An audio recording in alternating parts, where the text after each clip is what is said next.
النابي نبال بالنا كرامنا سلام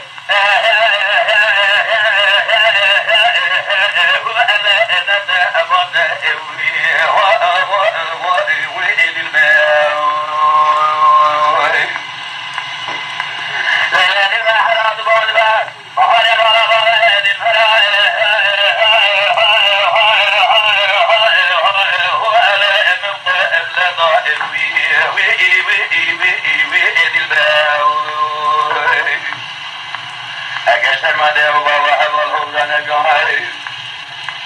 من عبارة وذا كتاب بابا الشرب وحيانمو تدحوم تسلم كلهم سلامك ثاني ترفع تجعل خلق ثاني ترجع ووايك بك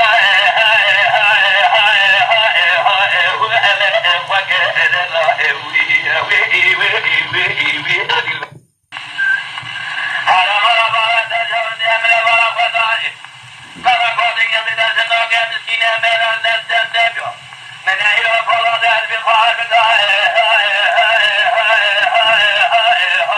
هو الإبهاط ما أجمنا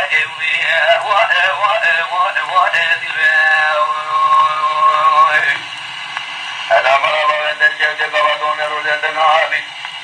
نبال بالنا كرامنا سلام هو الذي أبدا